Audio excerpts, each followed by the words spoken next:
Her name was Dana Mercer, and she had been hiking solo for 11 years. Not a hobbyist, not a weekend warrior with a new Patagonia jacket.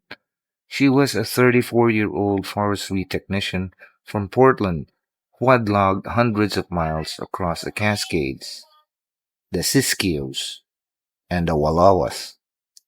She knew what the wilderness sounded like, smelled like, and this is important. She knew what it felt like when something was off. On September 26, 2021, she set out alone on the Ape Canyon Trail at the southeast flank of Mount St. Helens. It was a trail she'd done twice before. The plan was simple: summit the upper canyon rim, camp overnight at a designated site near the crater viewpoint, and hike out the next morning. Standard stuff. She'd packed like a 28-liter pack, a one-man tent, 3 days of food, and a water filter. She told nobody she was going. Another mistake we'll get to later. The fog had been sitting low in the canyon all afternoon, the kind that doesn't burn off. It just thickens as the day cools. The volcanic scree fields on either side of the trail were slick with it, a dark basalt stones sweating moisture, the whole landscape looking like something prehistoric. Above the tree line, the wind was serious. Below it, in the old growth, the air was completely, unnaturally still. She made good time. By 3:30 p.m., she was well past the halfway point, moving through a section of trail that runs along a narrow ridge with a 200-foot vertical drop to the right, straight down into the canyon floor. The canyon walls there are close together, maybe 300 across at the widest. And here's a detail that matters. Sound behaves strangely in that canyon. It compresses.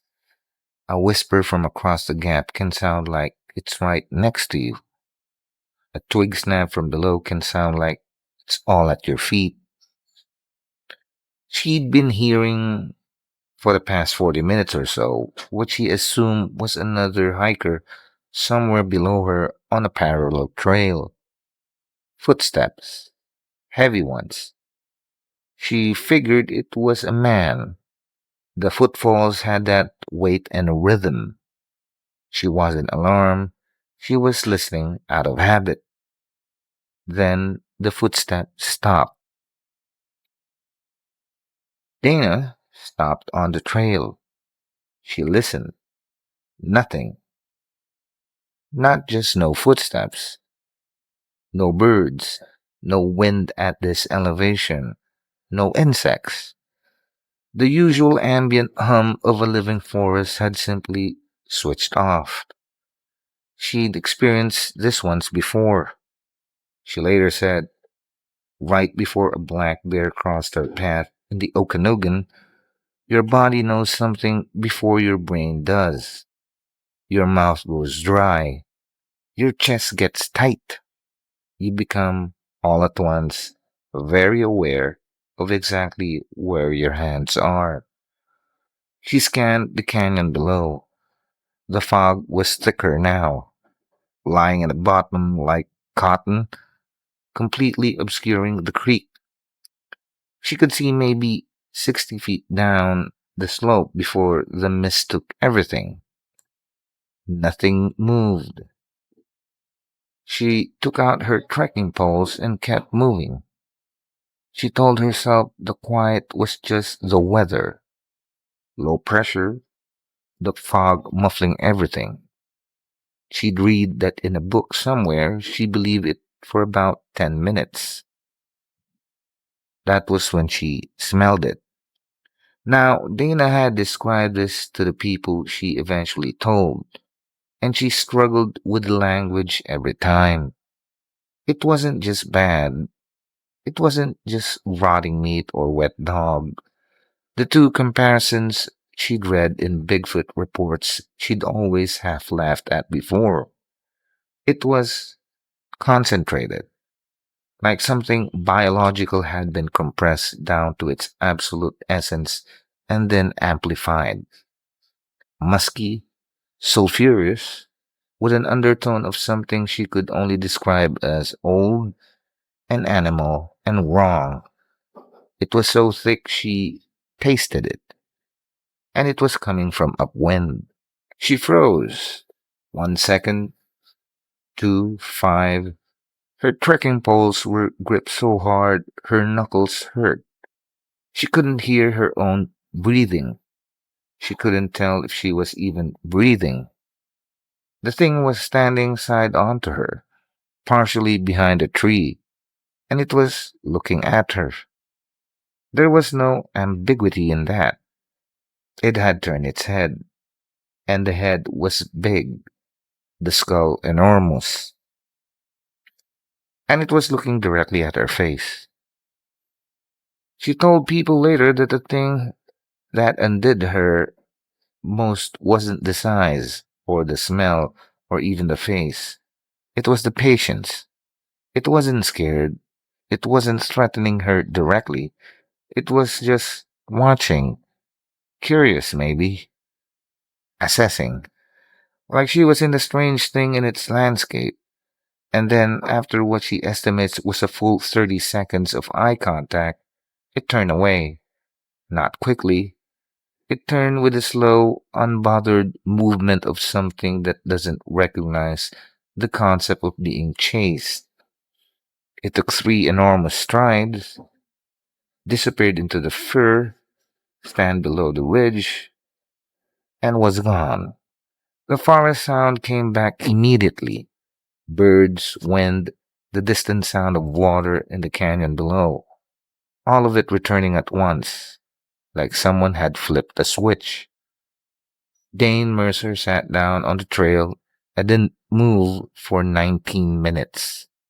She made camp just before dark, her hands still slightly unsteady as she staked the tent.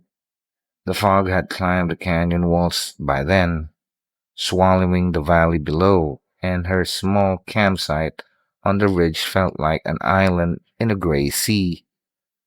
She didn't make a fire, didn't want the light, didn't want the smoke advertising her position to anything that might still be in the tree line below. She lay in her tent with a fixed blade knife she'd carried for years and never once unsheathed on a trail. It was in her hand now.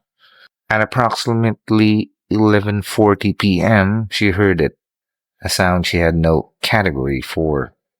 Not a howl, too resonant, too low. Not a coyote, not an elk bugle, not any bear vocalization she'd ever heard. It was a long, low, rolling call that started somewhere below the ridge, built over several seconds like something clearing its lungs, and then cut off completely. It came from the east. Then maybe 4 minutes later, a reply from the west. Same sound, different location. Now there were two of them. At dawn, she packed and moved. No breakfast, no coffee. She covered the 4.2 miles back to the trailhead in 61 minutes, a pace she'd never come close to matching on that terrain before or since. She drove straight to Cougar, walked into the first gas station she found, bought a bottle of water, sat in her car in the parking lot, and cried for a long time. Later, she would only tell a handful of people that she'd seen. She wasn't worried about ridicule. She'd stopped caring about that in the canyon. She was more unsettled by the memory itself, by the way the face in the trees looked at her, by the patience, by the fact that even now, years later, whenever she's in old growth forest and the birds go suddenly quiet, her feet stop walking before her brain has even processed why. About a week after the incident, Dana stopped at the Gifford Pinchot Ranger Station on her way back through the area. She almost didn't go in, but she'd been turning the whole thing over for days and she needed to say it out loud to someone official just to hear what they'd say. The ranger at the desk, a woman in her 50s, career outdoorsman, no nonsense as they come, listened to the full account without expression. When Dana finished, the ranger was quiet for a moment.